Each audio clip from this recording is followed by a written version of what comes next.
오늘 성령의 충만을 받으라라는 설교 시리즈 마지막 세 번째 설교를 합니다. 한 가지 주제가 오랫동안 이렇게 지속되는 것을 여러분들이 어떻게 느끼실지 잘 모르겠어요. 목사님이 많이 울거먹는다, 그렇게 생각하세요? 저는 목회자로서 우리가 중요한 주제에 있어서만큼은 그 주제를 반복적이고 오랫동안 묵상할수록 좋다라고 생각합니다. 요즘 사람들의 뇌 구조와 생각의 패턴을 일컬어서 팝콘 브레인이라 그래요. 또 유튜브를 봐도 긴 영상을 못 보시고 쇼츠를 봅니다.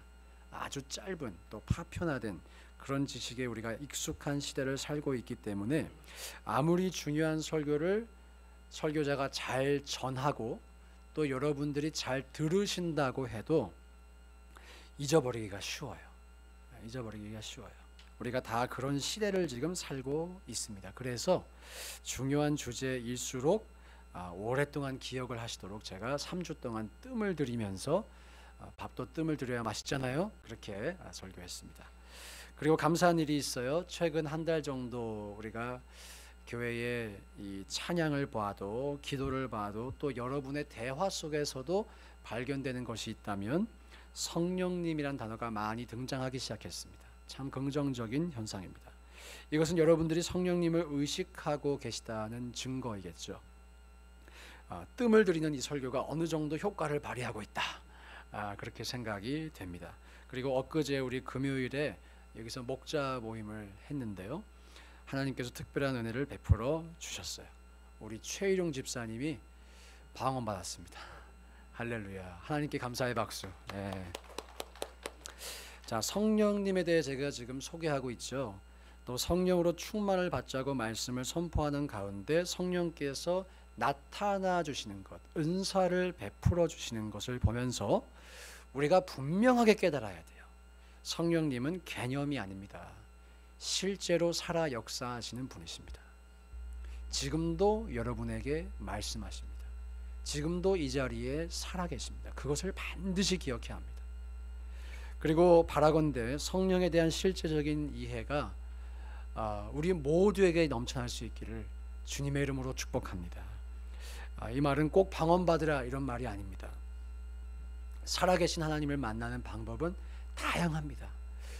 오늘 우리가 어떠한 방법이 되었든지 간에 그 하나님을 꼭 만나실 수 있기를 주의 이름으로 축복합니다. 자, 오늘 설교는 ready 중에서 D부터 시작합니다.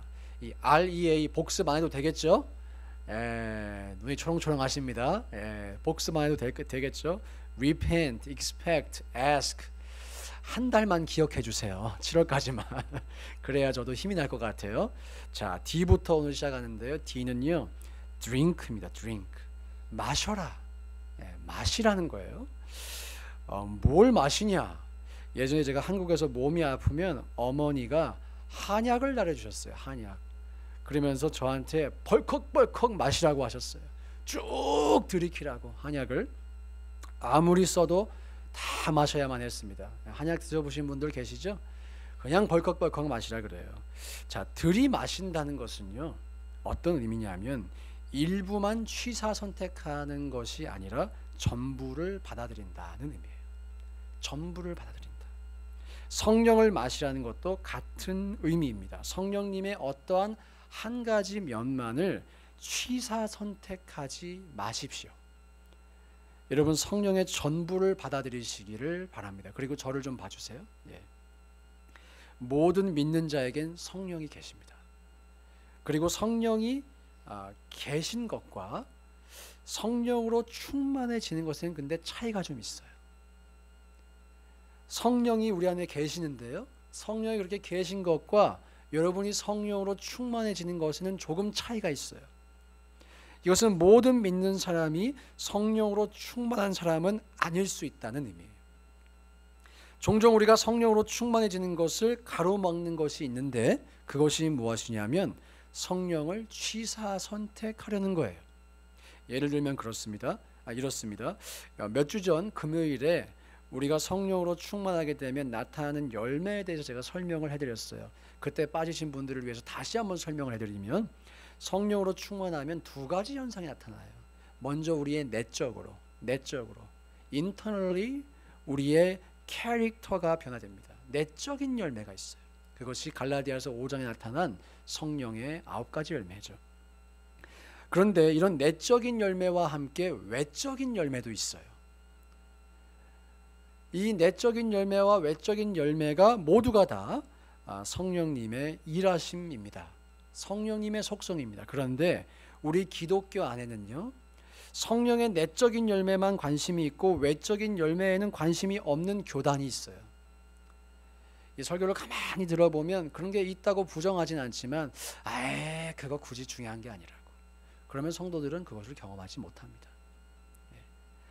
아주 조금 각도가 틀어져 있어도, 각도가 처음에는 조금밖에 차이가 안 나도 많이 가면 큰 차이가 나는 것처럼 그거 그렇게 중요하지 않다고, 그러면 성도들은 그런 신앙생활을 하지를 못해요. 반대로 내적인 열매는 전혀 관심이 없고 오직 은사와 능력에만 관심이 있는 교단도 있어요. 성도분들 중에도 마찬가지죠. 우리가 이런저런 영향을 받으며 신앙생활을 하니까요. 어떤 분들은 인격적이고 따스한 성령님만을 좋아하고 환영합니다. 그런데 또 누구는 따스하고 보드라운 성령님에는 관심이 없어요. 불같이 임하시는 성령에만 관심이 있어요. 능력에만 관심이 있어요. 두 가지 모두가 다 균형 잡힌 것이 아닙니다. 성경은 두 가지 모두를 말씀하고 있어요. 두 가지를 다 강조하고 있어요. 두 가지 모두가 다 성령의 역사하심이라고 우리에게 증거하고 있다는 것이에요. 성령님은 두 가지 일 모두를 행하십니다. 결혼하신 분들은 이 비유가 조금 더 쉽게 이해가 가실 것 같아요. 우리는 배우자의 전부와 결혼합니다. 공감이 되시죠? 그 배우자의 가족사, 과거, 사소한 습관, 그 모든 것과 결혼합니다. 배우자의 좋은 면만 취사 선택할 수 있습니까? 없습니까? 없습니다. 불가능합니다. 그런 선택 자체가 불가능해요. 사랑하는 여러분, 그런 점에서 성령을 마시라 라는 것은요, 성령님의 전부를 받아들이라 라는 의미예요. 조금 더 구체적인 예를 나누겠습니다. 저는 기도 모임이나 수련회를 진행하면서 은사 체험하는 집회를 여러 번 인도해 봤어요. 우리 금요일에도 그런 일이 일어났죠. 성령의 각종 은사가 임할 때 은사를 못 받으시는 분들이 근데 있어요. 사실 지혜의 은사, 지식의 은사, 믿음의 은사, 이런 은사는 그 은사가 임하는 바로 그 순간 우리가 알아차리지 못한 경우가 많습니다. 왜냐하면 눈에 안 보여요. 그런데 눈에 안 보인다고 여러분 낙심하지 마시고 계속 구하십시오. 그러면 임합니다. 그리고 언젠가 알게 돼요. 내가 은사 받았구나. 계속 구하시기 바라요. 근데 어떤 은사는 그 은사가 임하는 순간 바로 알아볼 수 있는 은사가 있죠.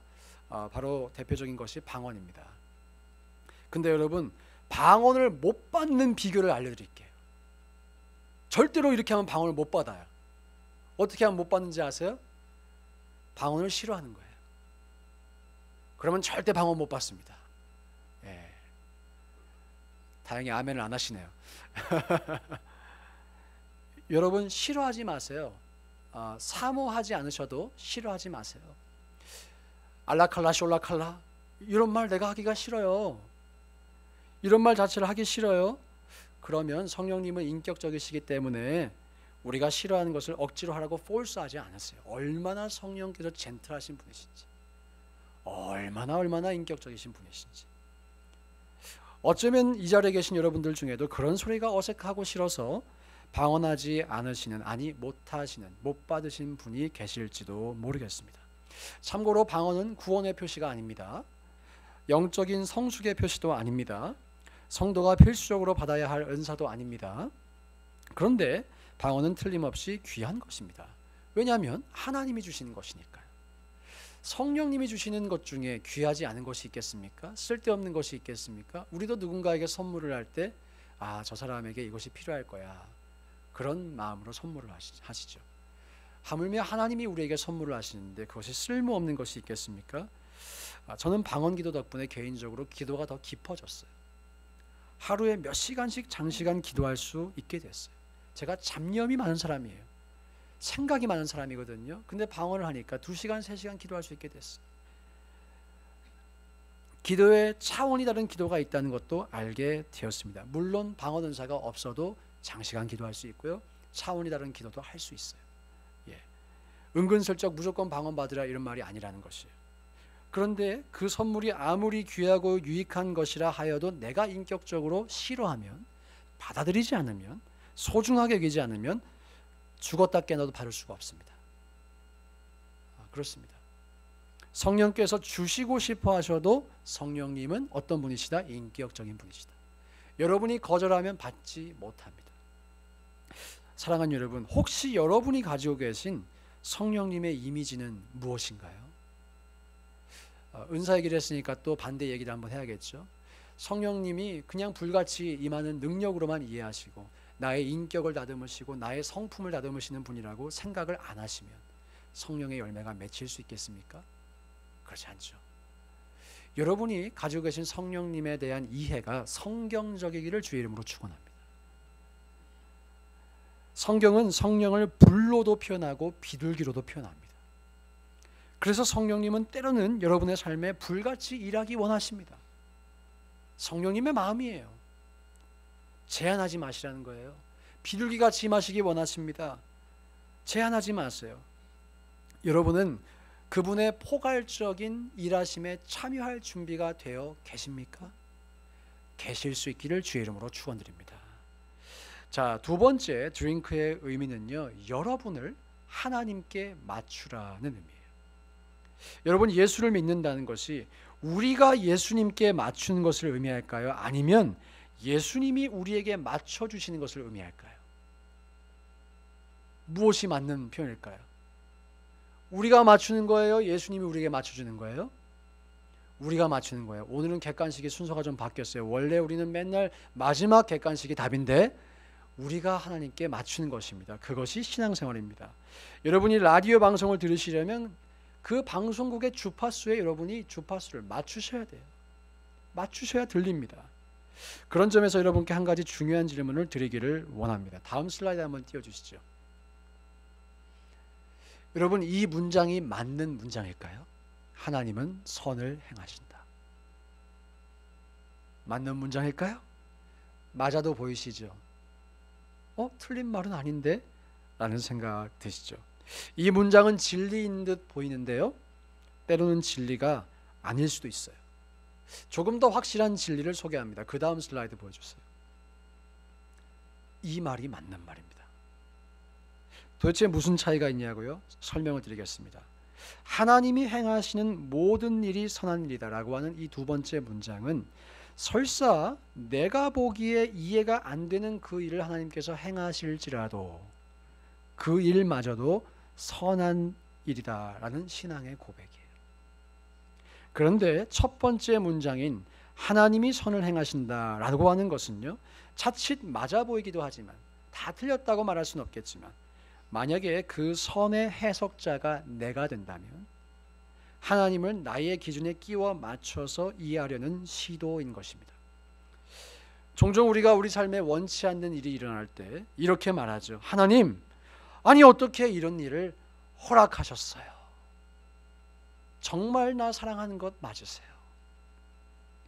이 말이 무슨 말일까요? 내가 보기에 하나님은 이런 일을 하시면 안 돼, 이런 의미예요. 하나님, 이런 일이 아니라 저런 일을 하셔야죠. 왜 저런 일 안 하시고 이런 일 하세요? 지금 뭐 하시는 거예요? 그런 말을 우리가 한다는 거예요. 여러분, 기억하시기 바랍니다. 선과 악의 기준은 내가 아닌 하나님이십니다. 여러분과 제가 아닙니다. 하나님이 어떤 일을 하시든 하나님 마음이에요. 하나님의 자유예요. 그리고 그 일이 선한 일입니다. 내가 선과 악의 기준이 되시면 여러분은 하나님을 판단하고 정죄하고 계신 거예요. 큰 실수를 하고 계신 것입니다. 다른 사람을 정죄하고 판단하는 것도 내가 선과 악의 기준이 되어 있다는 뜻이에요. 그런데 하나님을 정죄하고 판단한다. 큰 실수하고 있는 것입니다. 여러분, 성령으로 충만해지시기를 원하십니까? 기억하시기 바랍니다. 성령께서 어떤 일을 행하시든지 그 일을 받아들이셔야 합니다. 아까 방언의 예를 들었죠. 또다시 방언에 대해서 얘기한다고 저를 방언 추종자로 오해하시면 절대 안 됩니다. 제가 이제 이 설교를 준비하고 이룡 집사님이 받는 바람에 이게 지금 더블 스트롱걸 됐어요. 그렇죠? 더블 메이크가 됐어요. 제 의도는 아니에요. 자, 좋은 예가 되기 때문에 말씀드리는 거예요. 사실 방언이라는 은사는 우리의 혀를 하나님 앞에 복종시키는 거예요. 우리의 신체 중에서 가장 다루기 쉬운 것이 바로 혀입니다. 동의하세요? 그래서 이런 말도 있죠. 입의 혀와 같은 충직한 사람. 이 말이 무슨 말이에요? 정말 주인의 그 입맛에 맞게 그 입의 혀처럼 참 신실하게 정말 충성된 사람을 일컬을 때 입의 혀와 같다, 이런 표현도 있잖아요. 혀가 우리 신체 중에 가장 다루기 쉬운 것입니다. 그래서 우리가 실수도 많이 합니다. 근데 방언은요, 성령께서 우리의 혀를 지배하시고 사용하시도록 허락하는 거예요. 주권을 이양하는 거예요. 알라칼라 숄라칼라, 그 소리가 내 귀에 거슬리고 우스꽝스럽게 들릴 수도 있습니다. 그런데 그 일이 성령께서 하시는 일이 분명하다면 그것을 선한 일로 여기라는 것입니다. 받아들이라는 것입니다. 다른 일들도 마찬가지겠죠. 하나님께서 어떤 일을 하시든지 그 일에 대해서 의문을 가지고 따지고 판단하고 정죄하고 왜 이러세요? 그러면 제가 장담할 수 있습니다. 여러분의 신앙은 절대로 성장하지 않습니다. 그렇게 의문을 품고 하나님을 정죄하지 마세요. 그분이 하시는 일을 받아들이고 신뢰하시기를 축복합니다. 이것이 믿음 생활의 원리라는 거예요. 이 믿음 생활의 원리를 가지고 성경이 말씀하는 모든 말씀을 지키려고 해야 됩니다. 사랑해라, 기도해라, 말씀대로 살아라, 용서해라, 이 모든 말씀을 우리가 지키기가 어렵지만 지키려고 하는 그것이 신앙생활입니다. 자, 이런 신앙생활을 애초부터 실패한 사람들이 있었어요. 저를 좀 봐주세요. 왜 제가 이러냐면 여러분 얼굴을 보고 싶어서 이기도 하고 가끔씩 마귀가 딴 생각을 하게 합니다. 제가 조금 영적인 말씀을 드리는 거예요. 여러분 딴 생각하지 마세요. 이 시간만큼은 우리가 하나님의 말씀을 드려야 하지 않겠습니까? 자, 최초의 인류였던 아담과 하와는 이런 신앙생활을 실패했어요. 이들은 하나님으로부터 선악과를 먹으면 정령 죽으리란 말씀을 분명히 들었죠. 분명히 들었습니다. 그런데 선악과를 먹었습니다. 왜 그렇습니까? 선악과를 먹으면 하나님과 같이 된다라는 사탄의 음성을 듣고 그 음성에 설득된 것이죠. 그래서 자기도 하나님과 같이 되고 싶었어요. 이들의 태도에는 자기 자신을 하나님께 맞추려는 신앙의 태도를 발견할 수가 있습니까? 없습니까? 없습니다. 오히려 우리는 이런 태도를 발견하죠. 하나님, 왜 당신 혼자만 하나님 노릇을 하십니까? 나도 하나님이 되고 싶소. 사랑하는 여러분, 혹시 여러분은 이런 유혹으로부터 안전하다고 자신하십니까? 선과 악의 기준이 철저히 하나님께 있으십니까? 그분께 여러분을 맞추려고 하십니까? 그런 신앙생활을 지금 하고 계십니까? 아니면 우리도 모르게 우리 스스로가 하나님의 보좌에 앉아서 재판장의 위치에 앉아서 하나님 말씀을 이것저것 잘라내고 거절하고 어떻게 말씀대로 살아, 어떻게 이대로 내가 이것을 다 지키며 살아, 내가 지금 인컴이 없는데 어떻게 11조하며 살아, 어떻게 저 사람을 용서하며 살아, 어떻게 사랑하며 살아, 그렇게 여러분 스스로 재단하고 평가하고 계시지는 않으십니까? 여러분과 저 모두가 성령을 드링크할 수 있기를 축복합니다. 혹시나 여러분들 가운데 성령에 대해서 편향된 마음을 가지신 분들이 계시다면 성령의 전부를 받아들이시기를 주의 이름으로 축원드립니다. 성령을 여러분께 맞추려고 하지 마세요. 여러분이 성령께 맞추어지시기를 축원드립니다. 우리 미국이 너무 커스터마이즈된 사회예요. 커스터마이즈된 사회. 저도 신발 오더할 때 커스터마이즈합니다. 나이키에서 신발 오더할 때 컬러 내 마음대로 골라서 커스터마이즈하다 보니 그런 텐던스가 있더라고요. 무엇이 신앙생활인지를 기억하며 우리가 성령을 드링크하시기를 주님의 이름으로 축원드립니다. 자, 두 번째 why예요. why는 yield입니다. yield. 이 단어는 농작물이 열매를 맺는다 이런 의미도 있어요. 그런데 항복한다, 순종하다는 의미가 있는 단어입니다. 제가 첫 번째 시리즈 설교에서 성령님은 신성을 가지신 하나님이시며 동시에 인격적이시라는 말씀을 여러분께 드렸습니다. 자, 신성을 가지신 하나님이라는 의미는요, 성령께서 전능하시고 전지하시다, 이런 의미예요. 모든 능력이 있으시고 모든 것을 아세요. 그래서 성령님은 하나님의 마음도 아시고요, 우리의 마음도 아세요. 우리의 마음도 아세요. 우리가 성령께 순종하고자 하는지, 그 성령을 거절하고자 하는지 아실까요, 모르실까요? 알고 계세요. 다 알고 계십니다. 그리고 성령께 감정과 의지가 있으시다라고 말씀을 드렸죠. 인격적이시다라고 말씀을 드렸죠. 저를 봐주세요. 성령님은 기계가 아닙니다. 성령님은 밴딩 머신이 아니에요. 저 회개합니다, 성령 충만하게 해주세요, 버튼 누르면 그렇게 되어지는, 작동하는 기계가 아닙니다. 성령님도 기뻐하실 때가 있고요, 슬퍼하실 때가 있습니다. 그러면 한번 생각해 보자는 거예요. 이렇게 모든 것을 아시는 성령께서, 감정이 있으신 성령께서 어떤 사람을 사용하기를 기뻐하실까요? 자, 1번. 성령님, 저 바쁘다니까요. 왜 또 오셨어요? 부담되게. 왜 또 감동하세요? 이번에 또 뭘 시키려고 그러세요? 이런 태도를 가진 사람을 사용하시기를 기뻐하실까요? 아니면 성령님, 언제든 오십시오. 환영합니다. 두 팔 벌려 환영합니다. 저는 성령님이 시키시는 일이라면 무슨 일이든지 할 준비가 되어 있습니다. 바쁘지만 아무리 바빠도 괜찮아요, 성령님. 아무리 바빠도 성령님이 오시면 다 취소하겠습니다. 혹시 제가 필요하지 않으세요? 저 좀 사용해 주세요. 저 잘할 자신 있어요. 네. 쉽죠, 여러분? 누구를 사용하시겠어요? 누구에게 충만하게 임하시겠어요? 사랑하는 여러분, 정말 솔직하게 여러분 스스로에게 질문해 보시기를 바랍니다. 여러분은 성령님을 환영하십니까? 그분께 항복하기 원하십니까? 그분께 사로잡혀 쓰임받기를 원하십니까? 저는 목회를 하면서 때때로 아이러니한 현상을 목격할 때가 있어요. 많은 분들이 성령 충만을 받고 싶다고 하는데 자기 자신이 스스로 장애물이 되는 거예요.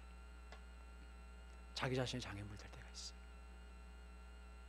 성령 충만이 좋은 건 알아요. 근데 그 충만보다 더 좋아하는 것이 있어요. 양보할 수 없는 게 있어요.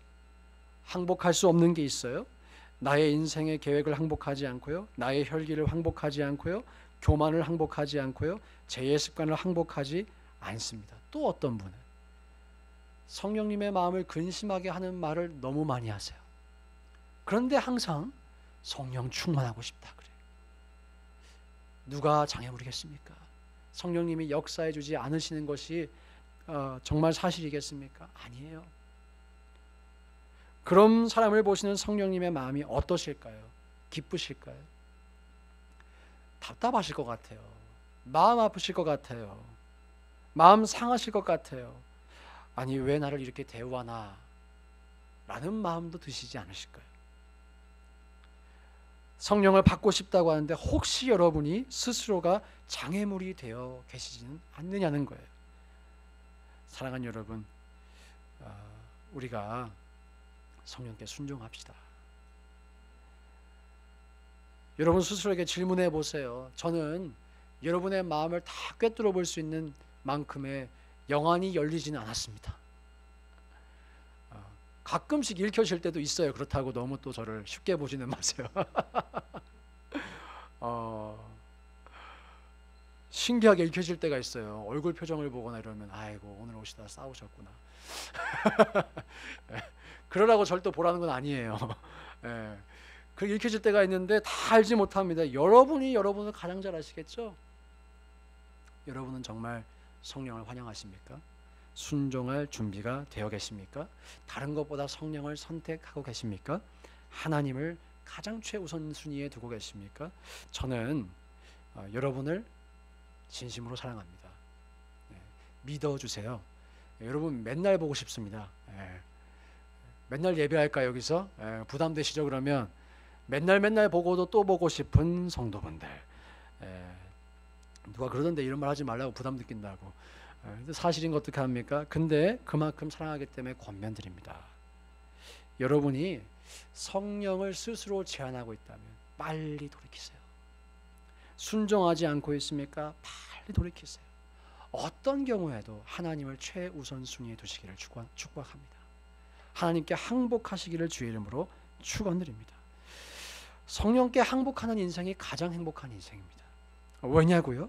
그분은 아까 말씀드린 것처럼 전능하신 분이시고 전지하신 분이시기 때문에 그렇습니다. 우리를 가장 좋은 길로 인도하시고 우리에게 가장 큰 행복과 기쁨을 주실 수 있으신 분이시기 때문에 그렇습니다. 그러니까 여러분이 그렇게 한번 결단하고 순종해 보세요. 근데 신기한 것이 있어요. 제가 방금 여러분께 드린 이 말씀, 주님이 모든 것을 알고 계시고 가장 좋은 길로 우리를 인도하시고 우리를 복 주시기 원하신다는 이 말씀은 신기하게도 순종하기 전에는 잘 몰라요. 벨기에 초콜릿을 먹어보신 분 계십니까? 벨지움 초콜릿을 먹어보신 분 계세요? 아무도 안 드셔보셨어요? 예. 요즘에 저기 백구번 아시에 가면 아르떼에 빙수가 맛있대요. 그렇게. 저는 근데 이제 빙수를 못 먹어요. 슬픕니다. 여러분, 그 빙수가 얼마나 맛있는지 아무리 설명을 해도 그 전달됩니까? 말로? 이와 같이 성령께서 정말 우리의 인생을 지배하시고 책임지시고 인도하신다는 것은 여러분이 그 맛을 보기 전엔 잘 몰라요. 그래서 여러분 진짜 순종해 보셔야 돼요. 때로는 무모해 보일지라도 그 순종을 해 보셔야 돼요. 그래서 진짜 하나님이 나에게 복 주셨다고 우리가 의뢰히 그렇게 고백해야 겸손해지니까, 그렇게 고백해야 믿음이 있는 것 같으니까 다 하나님이 하셨다고 하나님께 감사하며, 이런 게 아니라, 이런 차원이 아니라 정말 내가 예상하지도 못했고 상상하지도 못했던 하나님의 그 역사하심을 우리가 맛보아야 한다는 것입니다. 근데 그 일이 누구에게 일어납니까? 순종하는 자에게 일어납니다. 사도행전 5장 32절은 성령님을 이렇게 묘사합니다. 다 함께 읽어보겠습니다. 시작. 이 일의 증인이요 하나님이 자기에게 순종하는 사람들에게 주신 성령도 그러하니라 하더라. 성령님의 수식어가 있죠. 그것이 무엇이에요? 하나님이 자기에게 순종하는 사람들에게 주신. 성령을 누구에게 주십니까? 순종하는 사람들에게 주십니다. 성령님은 인격적이세요. 자신에게 순종하는 사람에게 충만하게 임하십니다. 그리고 바로 그 사람과 함께 일하십니다. 임하시고 일하세요. 임하시고 일하세요. 이 간증을 할까 말까 고민을 많이 했는데 안 하겠습니다. 무슨 간증인지 궁금하시죠? 이미 여러분 수도 없이 들었던, 제가 신학교 다닐 때 지하철에서 전도한 간증. 궁금하시면 옆 사람에게 질문해 보세요. 무슨 간증인지. 짧은 버전으로 말씀드리자면, 아니 신학교 갔는데 지하철 탈 때마다 버스 탈 때마다 전도하라, 때를 얻든지 못 얻든지 복음을 전하라. 내가 미쳤나? 이 신학교는 홀리 아니면 사이코 둘 중에 하나만 있대요. 그런 말이 있어요. 전승에 따르면. 내가 지금 홀리가 아니라 내가 크레이지가 됐나? 그런 생각도 하죠. 근데 너무나 분명한 성령의 감동하심이에요. 그래서 제가 그 성령의 감동하심을 피하기 위해서 무슨 일을 했느냐? 자전거를 샀잖아요. 지하철 안 타려고, 버스 안 타려고. 그러다가 겨울이 찾아와서 어쩔 수 없이 순종할 수밖에 없어서 순종해 보았어요. 그리고 일어난 일은 옆 사람에게 들으시기 바랍니다. 순종할 마음이 없으면 그런 일이 안 일어나요. 저는 그 순종 때문에, 그리고 그 경험 때문에 지금 고백할 수 있어요. 대책이 없이 유학 올 수 있었고요. 대책이 없이 교회도 개척할 수 있었습니다. 근데 그렇게 대책이 없었기 때문에 지금 고백할 수 있는 것이 있습니다. 하나님이 나의 대책이셨다. 전 이 고백이 여러분과 저의 고백 될 수 있기를 주의 이름으로 축원드립니다. 오늘 본문 사도행전 10장에는 베드로와 고넬료의 순종의 이야기가 등장해요. 먼저 고넬료가 환상을 봅니다. 그 환상에서 베드로라는 사람을 청하라는 구체적인 명령을 받아요. 그리고 고넬료가 그 말씀에 순종합니다. 이것이 왜 순종이냐면, 고넬료는 이방인으로서 유대인들의 습성을 압니다. 유대인은 이방인과 교제를 할까요? 하지 않을까요? 하지 않아요. 이방인을 어떻게 여기냐면 동물처럼 여깁니다. 동물처럼. 여러분, 누군가 여러분을 동물처럼 여긴다고 생각해 보세요. 예. 내가 말을 했는데 못 들은 척하고 지나가요. 예. 투명인간 취급을 해요. 말 걸고 싶겠습니까? 아니죠. 그리고 사회적 지위만 놓고 보면 고넬료가 더 높아요. 백부장이에요. 그런데 순종하죠. 사람을 보냅니다. 첫 번째 순종이에요. 자, 고넬료가 보낸 사람이 베드로에게 도착하기 전에 베드로가 환상을 봤습니다. 아까 본문에서. 그 환상은 사실 하나님께서 이방인에게 복음을 전하라는 그 환상이에요. 유대인의 관념 속에 부정하다고 더럽다고 속되다고 여겨지는 그 이방인에 대해서 마음을 열라는 하나님의 권면이에요. 그리고 베드로가 기도를 마쳤던 바로 그때 고넬료가 보낸 사람이 베드로의 집에 도착했어요. 어게인 고넬료는 이방인이었고 고넬료가 보낸 사람도 이방인이었을 것입니다. 그렇겠죠? 이방인은 이방인끼리 어울리니까. 그런데 베드로가 그 이방인의 방문을 허용하고 이방인의 말을 듣고 그 이방인의 집에 방문하기로 결정합니다. 하나님께 순종한 거예요. 두 번째 순종이에요. 그렇게 두 사람의 순종을 통해 어떤 일이 일어났는가? 사도행전 10장 44절부터 48절까지를 다 함께 읽어보겠습니다. 시작. 베드로가 이 말을 할 때에 성령이 말씀 듣는 모든 사람에게 내려오시니 베드로와 함께 온 할례 받은 사람 신자들이 이방인들에게도 성령 부어주심으로 말미암아 놀라니 이는 방언을 말하며 하나님 높임을 들음이더라. 이에 베드로가 이르되 이 사람들이 우리와 같이 성령을 받았으니 누가 능히 물로 침례 베품을 금하리요 하고 명하여 예수 그리스도의 이름으로 침례를 베풀라 하니라. 그들이 베드로에게 며칠 더 머물기를 청하니라. 고넬료의 집에 있던 모든 사람이 성령을 받게 되었습니다. 할렐루야. 야, 이방인들이 최초로 경험한 이방인의 오순절이라고 이 사건을 평가합니다. 선교사적인 엄청난 의미가 있는 사건이에요.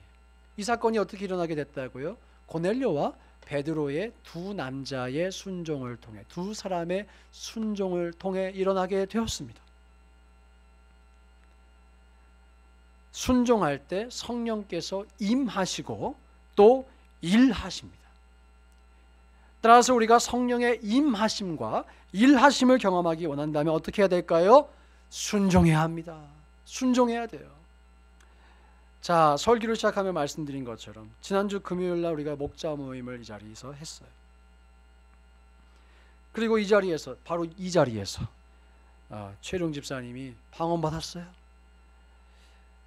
기도하기 전에 여러분들이 이제 목장에서 나눌 목장 나눔을 목자들이 먼저 합니다. 풍성하게 그 나눔을 하고 이제 그 은혜를 목장에 가서 전하는 것이죠. 근데 그 목자 나눔을 진행하는 동안 그 자리에 있던 모든 분이 이렇게 고백했어요. 질문지에 이런 질문이 있거든요. 당신의 인생에서 성령 충만한 때가 있다면 언제였습니까? 목자 나눔지에 그런 질문이 있어요. 근데 우리가 그 나눔을 하는 동안 이렇게 고백하게 됐어요. 옛날에 이렇게 충만했다고, 옛날에 이렇게 충만했다고. 그렇게 성령에 대해서 얘기를 하다가 어떤 고백을 했냐면 지금 충만하다고. 우리가 예수님의 말씀을 나누고 하나님이 행하신 일을 나누는 지금 우리가 성령으로 충만하게 되는 것 같다. 질문을 준비했던 저도 예상하지 못했던 그런 답변이었습니다. 정말 저에게도 성령의 충만한 임재가 느껴졌어요. 그리고 목자분들 모두가 진솔한 대화를 이어가는 도중에 최일용 집사님이 이런 질문을 오픈했어요. 아직 본인은 방언의 연수를 받지 않으셨는데 받은 분들의 경험이 궁금하다. 이 혀가 이게 어떻게 되는 거냐, 이게 막 마음대로 막 소리가 나는 거냐. 그렇죠? 그렇게 질문하셨죠. 그 이야기를 듣는데 성령께서 저에게 이렇게 감동하시는 것 같았어요. 최 집사에게 방언을 받고 싶은 마음이 있는지 물어보라. 물어보라. 그래서 제가 순종하였습니다. 갑자기 뜬금없이 집사님 혹시 방언 받고 싶으세요? 그러니까 긍정적으로 대답했어요. 싫다고 안 하셨어요. 싫다고 했다면 저도 오케이. 폴스할 수 없으니까요. 그런데 이어서 제게 조금 더 강한 감동이 파도처럼 몰려왔어요. 최 집사에게 오늘 방언을 받고 싶은지 물어보라. 오늘, 지금. 그래서 목자 나눔 다 끝나갈 무렵에 다시 질문했어요. 혹시 오늘 집에 가시기 전에 집사님을 위해 기도해도 되겠습니까? 그때 시간이 저녁 10시 20분 정도 됐어요. 저도 순종하였습니다. 이미 늦은 밤 됐으니까 피곤하게 생각할 수도 있을 텐데 다행히 집사님이 당황하신 듯 하셨지만 그렇게 하겠다. 자인지 타인지 아무튼 그렇게 하겠다. 근데 그 말씀이 좀 저에게, 그 마음이 저에게 전달됐어요. 하나님께서 주신다면 받겠습니다. 순종하는 마음이죠. 두 번째 순종이었어요. 그날 밤 고넬료의 순종과 베드로의 순종으로 역사하셨던 성령 하나님께서 부족한 저의 순종과 우리 최일용 집사님의 순종을 통해 역사하셨습니다. 할렐루야. 사랑하는 여러분, 성령님은 2000년 전에만 역사하시는 분이 아니라 바로 이틀 전에 역사하셨어요. 그리고 이틀 전 바로 이 자리에서 역사하셨던 성령께서는 오늘도 이 자리에서 여러분에게 임하시고 일하시기 원하십니다. 다시 한번, 성령님은 개념적이거나 추상적인 분이 아니에요. 지금도 우리 가운데 살아 운행하시고 우리에게 말씀하시는 실제적인 분이십니다. 제가 오늘로써 성령에 대한 설교를 충분히 했다라고 생각이 됩니다. 성경에서도 숫자 3이 완전수인데 3번 했으면 많이 우려먹었습니다. 여러분, 많이 우려드렸습니다. 뼈국물도 고와도 한계가 있어요. 제가 앞으로 성령에 대한 설교를 당분간 하지 않더라도, 그러나 성령은 여전히 우리 가운데 임하시고 일하실 것입니다. 여러분의 삶을 진리 가운데로 인도하시고 여러분을 위로하시기 원하시고 힘주시기 원하시고 은사 주시기 원하시고 꿈 주시기 원하시고 능력 주시기 원하십니다. 그리고 여러분의 기도에 응답해 주시기 원하십니다. 찬양팀 놔주시고요. 그래서 여러분, 이 성령의 충만을 받으십시오. 언제 받아야 될까요? 지금 우리가 찬양할 때, 기도할 때 이 충만 받으십시오. 충만 받기 위해 회개하셔야 돼요. 혹시 내가 내 인생의 주인 되어 있다면, 하나님을 정죄하고 판단했다면 여러분 회개하시기 바랍니다. 그리고 기대하세요. 구하세요. 받아들이세요. 순종하세요. 그리고 우리가 기억해야 될 것이 있어요. 성령님은 이미 레디가 되어 계세요. 이번 우리 설교 시리즈의 제목이 레디였잖아요. 성령님은 레디가 되어 계세요. 이제 우리만 레디가 되면 됩니다. 사랑하는 모든 성도 여러분, 우리 레디가 되시길 주님의 이름으로 축복합니다. 다 함께 자리에서 일어나셔서 함께 찬양하며 나아가겠습니다.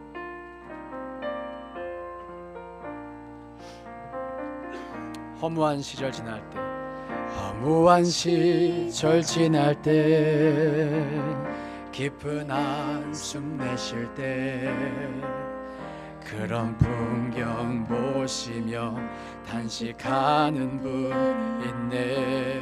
고와 같이 버려두지 않으리. 내가 너희와 영원히 함께하리라. 성령이 오셨습니다. 성령이 오셨네. 성령이 오셨네. 내 주에 보내신 성령이 오셨네. 우리 인생 가운데 친히 찾아오셔서 그 나라 꿈 굳게 하시네. 억눌린 자 갇힌 자, 억눌린 자 갇힌 자, 자유함이 없는 자, 피난처가 되시는 성령님 계시네.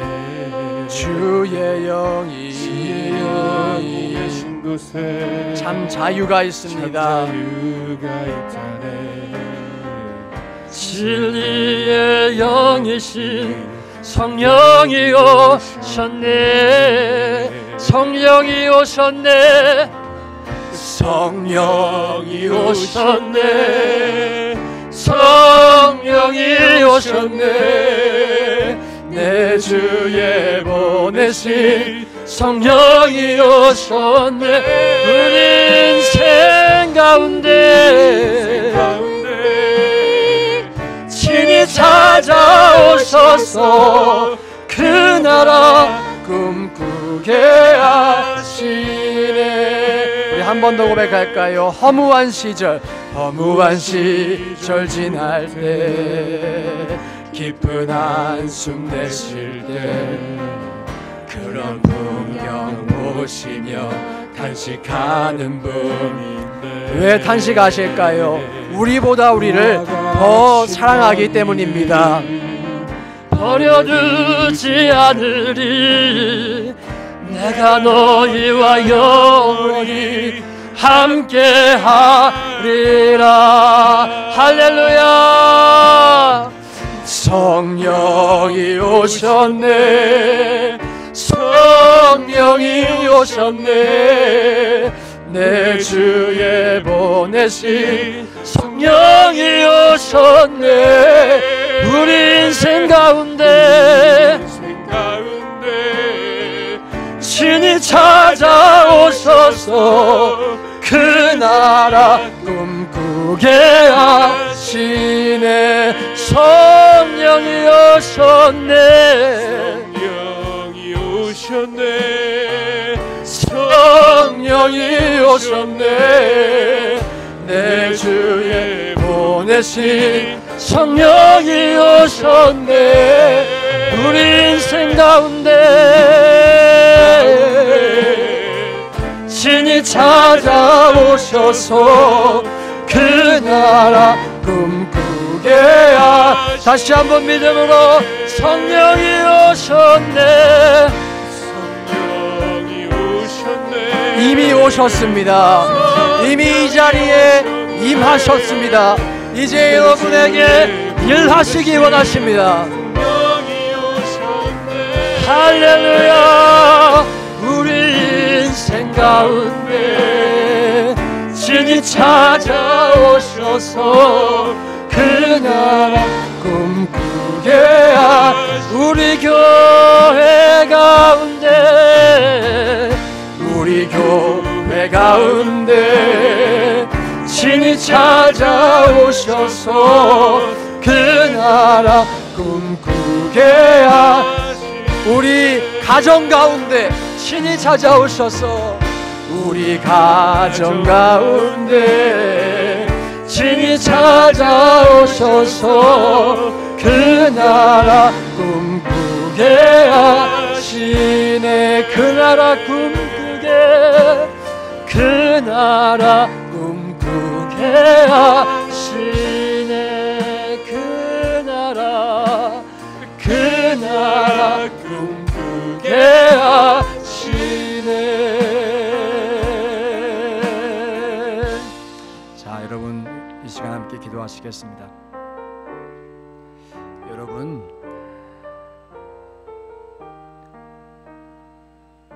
오늘 우리가 영적으로 각성하기 원해요. 깨어있기를 원해요. 지금 여러분들이 드리는 기도를 하나님이 들으십니다. 바로 이 자리에 성령께서 좌정하고 계십니다. 사실 오늘만 하셨던 게 아니에요. 지금까지 계속 그러하셨어요. 지금까지 계속해서 여러분들에게 말씀해 오셨어요. 끊임없이 말씀해 오셨어요. 끊임없이 여러분들에게 속삭여 주셨어요. 여러분, 그 말씀 들으셨습니까? 여러분, 그 말씀에 순종하셨습니까? 오늘 우리가 살아계신 하나님을 살아계신 하나님으로 여기며 함께 기도하며 나아가실 때 주님, 제가 깨어있기 원합니다. 살아계신 그 주님을 바라볼 수 있는 영적인 눈을 띄워주시고 그 음성 들을 수 있는 귀를 열어주셔서 제가 이제 주님을 드링크하겠습니다